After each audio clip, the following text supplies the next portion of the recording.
Ethan Brooks sat quietly in his old leather chair, the one that creaked every time he leaned back. He looked around his office, where every photo and award told the story of 40 long years. On the oak desk before him lay a contract, the final one he would ever sign. "That's it," he whispered softly. "Brooks Logistics, officially sold. $35 million, a clean number for a life full of mess and sacrifice." He closed his eyes for a moment, hearing the faint hum of trucks outside, the same sound that built his empire from scratch. The office door opened, breaking his thoughts. "Dad, need help packing this junk," his son Ryan called out, stepping in with his wife Lily. Ethan smiled faintly. "Sure, son. Just don't break anything that took me 40 years to earn." Lily, dressed in designer jeans and too much perfume, walked to the shelf and picked up his 2005 Entrepreneur of the Year trophy. "This one can stay," she said dryly, tossing her hair. "The rest should go. They make the room look old." Her tone was soft but sharp enough to cut through pride. Ethan chuckled under his breath. "Old is exactly what built you your house, my dear." Ryan rubbed his neck awkwardly, avoiding his father's gaze. "Lily's right, Dad. You're retiring now. You don't need all this stuff anymore. We can move some boxes to the garage." Ethan nodded slowly, his lips pressed tight. "If you think that's best, son." They didn't know. They thought he was an aging man with a small savings account. They had no idea about the $35 million sitting in escrow, money Ethan planned to give away quietly. He had no plans to retire into luxury. He planned to retire into peace, something they would never understand. As Lily dusted her hands, she smiled that bright, practiced smile. "Now, about your party," she said. "Ryan's parents are flying in from Boston. We booked the Crest for Saturday, 7 sharp." Ethan raised his brows. "The Crest? That fancy place with the golden menus?" Lily laughed. "Yes, Harry.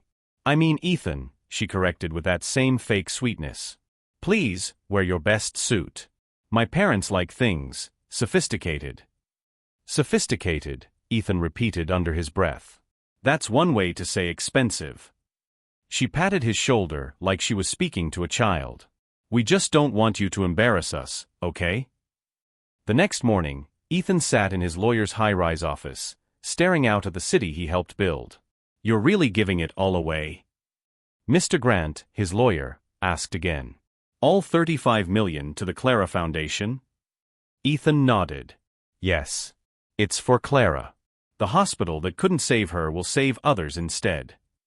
Grant sighed. "And your son? You're leaving him only $1 million. Ethan smiled faintly. "$1 million is more than I ever had starting out. He'll be fine." He didn't say the rest, that Ryan's wife would never let him be fine. She was already planning something, and Ethan could feel it deep in his bones. That evening, Ethan stayed late at his small office, finishing the last bits of paperwork.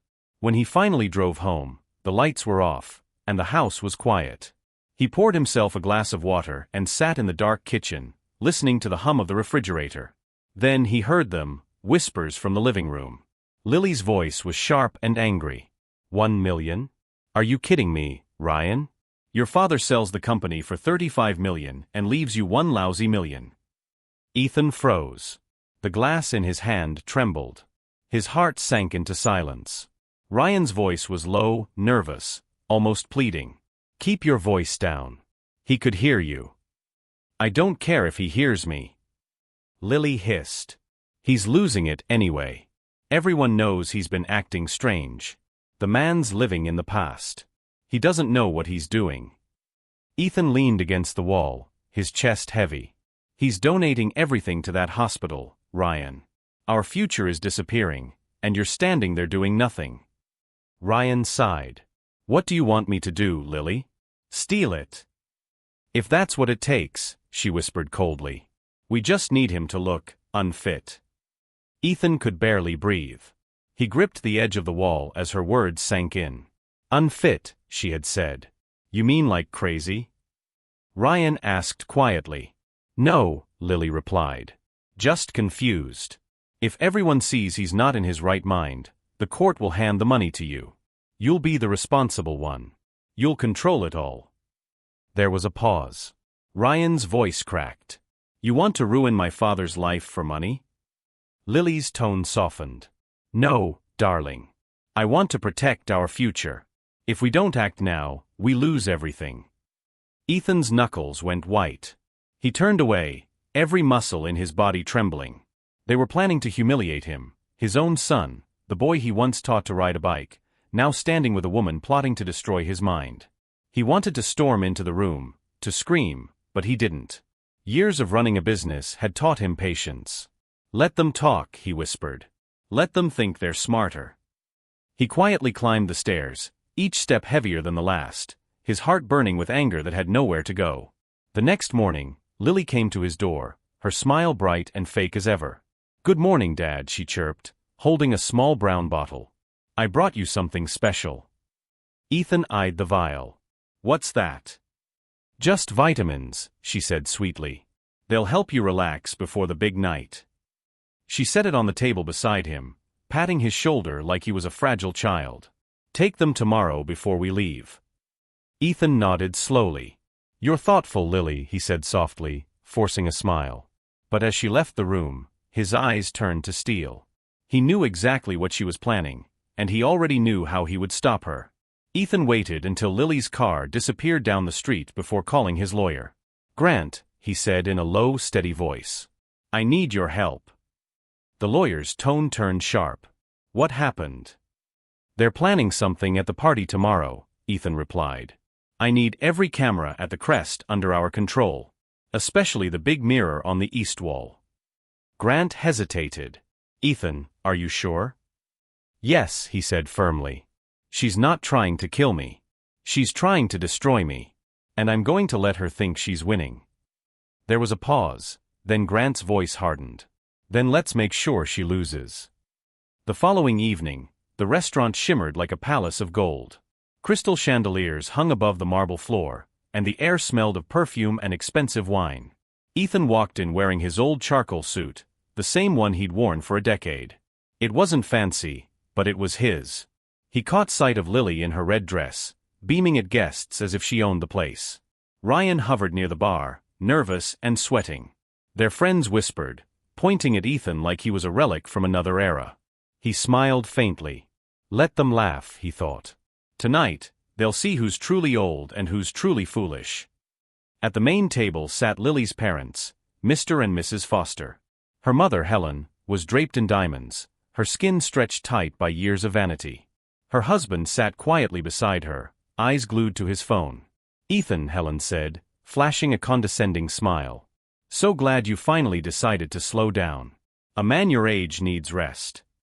Ethan chuckled softly. You might be right, Helen. I could use some peace. She laughed, turning to the table. Ryan and Lily are doing the right thing. He'll handle the money better. We can't trust older folks with business anymore. Her words stung, but Ethan only smiled. The dinner was loud, full of laughter that didn't reach the eyes. Ethan stayed quiet, letting the conversation swirl around him. When the waiter poured the first round of champagne, he noticed Lily's hand tremble ever so slightly. She glanced at the clock on the wall. 7:45 p.m. The time was close. Ryan looked pale, his eyes darting between his wife and his father. Ethan took a slow breath. It's showtime, he whispered. The waiter returned with a second bottle, but this time, Lily waved him off. I'll pour, she said sweetly, her red lips curving into a practiced smile. Lily lifted the bottle, pouring champagne for everyone at the table. For my wonderful father-in-law, she said, placing a glass in front of Ethan. To celebrate new beginnings. Ethan nodded gently. Thank you, dear. Her hand brushed the stem for a moment too long, her body blocking the view from others. In the reflection of the grand mirror, Ethan saw it, her fingers twisting a tiny vial cap, her wrist flicking just once. A faint swirl dissolved in the bubbles. He smiled, keeping his face calm. You did it perfectly, he thought. And every camera just caught it. Lily leaned back, pretending to laugh at a joke. Let's make a toast, she announced cheerfully. To family and to a bright future. Around the table, everyone lifted their glasses. Ethan picked up the poisoned one, holding it lightly between his fingers. Wait, he said suddenly. The chatter quieted. Before we drink, I'd like to honor someone. He stood slowly, walking toward Helen, Lily's proud mother. Helen, he said warmly, you raised a remarkable daughter. You deserve this toast more than I do. She glowed under the attention. Oh, Ethan, that's so thoughtful of you. With a gentle smile, Ethan placed his glass, the poisoned one, in front of her. Please, take this one. I insist. Helen's eyes sparkled as she lifted the glass. To you, Ethan. To retirement. Lily froze, her face draining of color. Mom, wait, she blurted out. That's not, Lily. Helen snapped sharply. Stop being dramatic. And before another word could be said, she raised the glass high and drank almost the entire thing in one proud gulp. The table erupted in polite claps and laughter. Only Lily sat motionless, staring in horror. Ethan raised his clean glass and whispered, to new beginnings indeed. 10 minutes later, the laughter around the table began to fade. Helen had started fanning herself with a napkin. Is it hot in here? She mumbled. The lights, they're so bright. Her husband frowned. Helen, are you all right? The walls, she whispered hoarsely. They're moving. Oh my God, they're melting. Her shriek sliced through the restaurant. The guests turned to stare as she stumbled backward, knocking over a waiter's tray.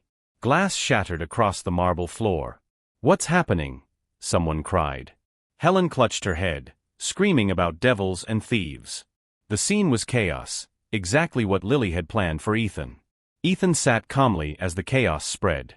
The restaurant manager rushed over, guests whispered, and Lily covered her mouth, trembling. Ryan froze, his face pale. He looked like a man watching his whole life crumble. Call an ambulance, someone shouted. Ethan stood slowly and placed a hand on Lily's shoulder. It seems your mother's unwell, he said softly. She turned toward him, her eyes wide with disbelief. What did you do? She whispered. Ethan tilted his head slightly. He asked gently. I did nothing. You poured the drinks, remember? Her breath hitched. She knew. She finally knew. Minutes later, paramedics wheeled Helen out on a stretcher, still muttering nonsense. Cameras flashed from shocked guests' phones, capturing every second of her public breakdown. Lily followed behind, pale as paper, while Ryan stumbled after her in silence. Ethan remained seated, calm as stone, while the staff tried to restore order. His lawyer, Grant, appeared by the door, nodding discreetly. It's all recorded, he whispered as he passed. Ethan gave a slow nod. Good. Then, with quiet dignity, he walked to the podium. My apologies for the interruption, he said. It seems someone here mistook greed for intelligence. The room went silent. Ethan's calm voice carried across the silent restaurant. But life has a way of teaching its own lessons, he said, looking straight at Ryan. Sometimes the people who think they're the smartest end up teaching themselves the hardest truths. He lifted his glass and took a small sip. Now please, enjoy the evening. The music will continue. The quartet resumed playing softly, though the air felt heavy. Guests exchanged uneasy glances. Ethan walked away from the podium, his steps slow and deliberate. He had made his point without raising his voice, and every word had hit like a hammer. Outside, the night was calm. Ambulance lights flickered red and blue against the restaurant's white walls. Ethan stepped out into the cool air, the scent of rain and exhaust blending together. Grant joined him at the entrance, phone pressed to his ear.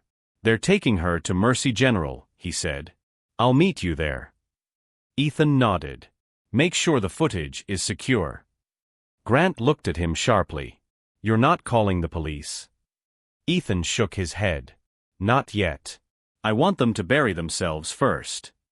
His voice was low, steady, and full of the kind of power that only comes from patience and pain. 20 minutes later, Ethan arrived at the hospital. The bright lights and chaos of the emergency ward stood in sharp contrast to the luxury of the Crest. Ryan was pacing near the reception, his tie undone and his face pale. Lily sat motionless on a plastic chair, her eyes red and glassy. She didn't even look up when Ethan walked in. Dad, Ryan whispered hoarsely, rushing toward him. It's bad. They said she's poisoned. Her heart keeps skipping beats.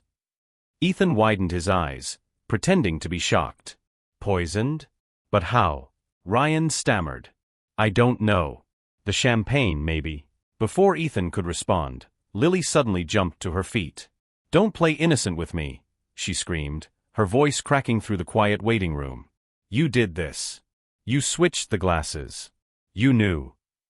Ryan grabbed her arm, hissing, Lily, stop. But she ripped away from him, pointing straight at Ethan. He wanted revenge. He knew I gave him those vitamins. He switched them. He gave my mother the wrong glass. The entire waiting area turned to look. A nurse froze mid-step, and a security guard stood near the door, hand resting on his radio. Ethan blinked slowly, his expression full of frail confusion. Lily, Ethan said softly, his voice trembling just enough to sound genuine. You're upset. I understand. But please, I'm as shocked as you are. Don't lie, she cried.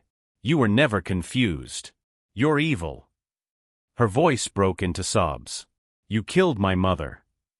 She lunged toward him, but the guard stepped in, gently holding her back. Ryan buried his face in his hands. Please, he begged, just stop talking. Ethan stayed silent, his eyes filled with a kind of sad patience. He didn't need to defend himself. The truth was already on its way to the room.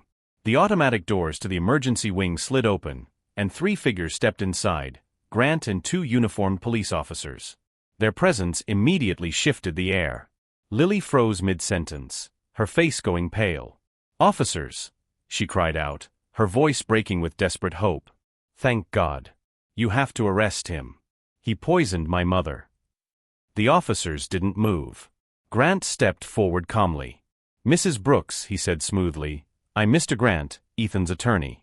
I'd advise you to sit down. You're lying, she shouted, trembling. He switched the drinks. I saw him. He's senile. He's dangerous. Grant's calm expression didn't change. You're certain of that, Mrs. Brooks? He asked. You're absolutely sure you wish to stand by that accusation, here, in front of 2 officers and multiple witnesses?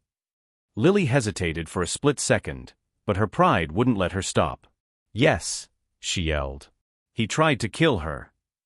Grant nodded slightly. Interesting, he said softly. Then he reached into his briefcase and pulled out a sleek tablet. Because the restaurant's security cameras tell a very different story. He turned the screen toward her. Let's all watch this together, shall we? The waiting room fell silent as the video began to play. The footage from the grand mirror showed Lily bending to pick up her purse. Her reflection revealed everything. Her calm face, the small vial in her hand, the flick of her wrist as the white powder dissolved into the champagne. Ryan's mouth fell open. No, he whispered. No, that can't be. Lily shook her head wildly. That's fake. You edited that. Grant didn't even blink. The restaurant provided it directly. Time-stamped. Audio included. He paused the video right on her face, smiling after pouring the poison. The officer's eyes hardened. Ethan stood quietly as Lily sank back into her chair. You wanted to make me look weak, he said softly. Instead, you just made yourself a criminal. Lily covered her face with trembling hands. Ryan couldn't even speak. His lips moved soundlessly as the truth crushed him. You both tried to ruin me, Ethan continued, his tone calm but cold. And you failed. Grant closed the tablet. Mrs. Brooks, he said formally, you are under investigation for attempted assault on a senior citizen. You will be contacted by the authorities tomorrow. Lily began to sob quietly, her pride dissolving into fear. The next morning, the hospital chaos had faded into the sterile calm of Grant's high-rise office. Lily and Ryan sat side by side on a leather couch, pale and silent. She looked broken, he looked hollow. Ethan sat across from them, sipping his coffee like it was any other morning. Grant placed a file on the desk. You are facing serious charges, he said bluntly. The footage, the witnesses, the toxicology report, it's all clear. Lily's lips trembled. Please, we didn't mean to hurt him. It was just supposed to make him look confused. Grant leaned back. Intent doesn't erase poison, Mrs. Brooks. Ethan set his cup down gently, his eyes calm but cold. You both had everything, he said quietly. A roof, support, a business you never built, and love you never earned. And still, it wasn't enough. Ryan's voice cracked. Dad, please, I didn't know she'd actually do it. Ethan shook his head. You knew enough to stay silent. Silence is the same as consent. Ryan lowered his gaze, shame washing over him. Lily clutched her purse, her voice trembling. What happens now? Ethan leaned back in his chair. Now. He sighed. Now you get what you wanted, a life without me. Grant slid another envelope across the table. This is the revised will, he said. Signed this morning. Lily reached for it, but Ethan raised a hand. Don't bother. It's short. He looked Ryan straight in the eye. You're both officially removed from any inheritance. The $1 million I left you? It's been redirected to the Clara Foundation, under your mother's name. Ryan's lips parted in disbelief. Dad, you can't do that. Ethan gave a faint smile. Oh, I can. And I just did. His tone was so calm it chilled the room. You wanted to prove I was unfit. Now the court will see who truly was. Lily stood abruptly, her eyes flashing. You think you've won? You humiliated us in front of everyone. Her voice trembled with rage. You'll die alone, Ethan. He looked at her with quiet pity. Alone is better than surrounded by snakes. Her mouth fell open, but he didn't stop. Do you know what the saddest part is, Lily? I would have given you everything, if you had just shown kindness once. For the first time, tears filled her eyes. I made a mistake, she whispered. No, he said softly. You made a choice. Grant gathered his files, the sound of paper filling the heavy silence. I'll have security escort them out, he said, but Ethan raised a hand. No need. They'll find their own way out. They're good at leaving when money's gone. Lily stood frozen, trembling, while Ryan reached for her arm. Come on, he muttered, his voice hollow. They walked out without another word, the sound of the closing door echoing through the office. For a long moment, Ethan stared at it, not with anger, but with quiet grief. 40 years of building, he murmured, and it takes one night to see who's real. That evening, Ethan drove to the edge of the city where the Clara Foundation Hospital stood. The building was alive with light, nurses rushing, children laughing, lives being saved. He walked inside, greeted by the warm scent of disinfectant and hope. The director, a kind woman named Dr. Elena Cruz, approached him with a smile.